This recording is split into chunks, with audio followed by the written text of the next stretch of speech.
জয়নগরে সরকার বাড়ির রাস উৎসবের সঙ্গে জড়িয়ে রয়েছে ডাক্তার নীলরতন সরকারের ইতিহাস। নদিয়ার শান্তিপুরের পাশাপাশি বাংলার বিভিন্ন প্রান্তে সাড়ম্বরে পালন করা হয় রাস উৎসব।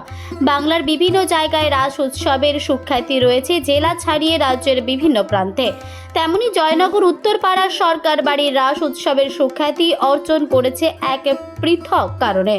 আমরা যা দেখেছি এখানে বড় বড় যাত্রা দল আসতো, তিরাত্রি যাত্রা হতো, মানে হাওড়া নদীর নিমাই, শিকদার বাগানে নদিয়া বিনোদ বা পূর্ণদাস বাউল, উনিও দুবার এখানে এসে এইখানেই উনি গান গিয়েছেন। রতিন ঘোষের আসবার কথা ছিল এবং বিভিন্ন লোকরঞ্জন শাখাও এখানে অনেক নাটক থিয়েটার।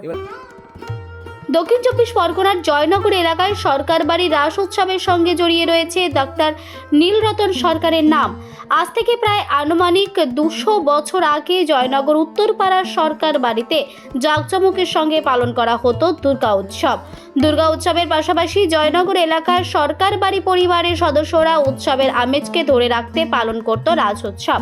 জয়নগরের এই সরকার বাড়ির রাস উৎসব অতীতের জৌলুস হারিয়েছে, কিন্তু প্রাচীন প্রথা মেনে এখনো পালন করা হয় জয়নগর সরকার বাড়ির রাস উৎসব। শুক্রবার রাস পূর্ণিমার পুণ্য লগ্নে রাস উৎসবের মাধ্যমে গোটা বাংলার পাশাপাশি জয়নগরের সরকার বাড়িতেও সাড়ম্বরে পালন করা হবে রাস উৎসব।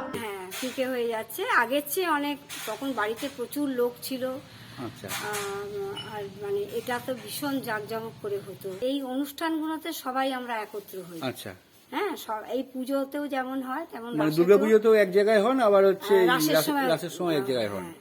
ভীষণ ভালো লাগে। হয়তো অনেক মানে একটা পরিশ্রম হয় ঠিকই, কিন্তু সেই পরিশ্রমটা আমাদের মনে হয় না, আনন্দটা অনেক ভুলে বেশি। যাওয়া যায়। হ্যাঁ, আনন্দটা এত বেশি হয়। প্রাচীন এই যে রাস, সেটাকে বাঁচিয়ে রাখবার চেষ্টা আমরা করে যাচ্ছি।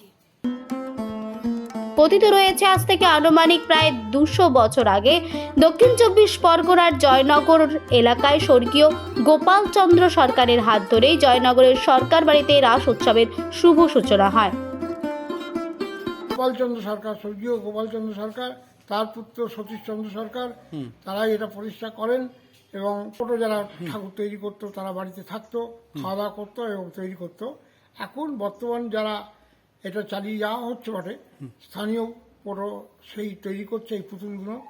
হ্যাঁ, প্রায় 100-র ওপর পুতুল আছে। পাড়ার মানুষ, মানে বৃদ্ধ বয়োজ্যেষ্ঠ মানুষরা খুব এগিয়ে আসতেন, সাহায্য করতেন যাতে এটা বন্ধ না হয়ে যায়। কিন্তু বর্তমানে আমরা কোনো মানুষকে আর দেখতে পাই না যে এটা চালু থাক, তারা যে যার নিজের নিয়ে ব্যস্ত। এই জয়নগরে এসেছি 94 সাল থেকে একভাবে দেখে আসছি। মানে আজকের আপনার 30 বছর ধরে দেখে আসছেন। তার আগেও আসতাম জয়নগর থেকে।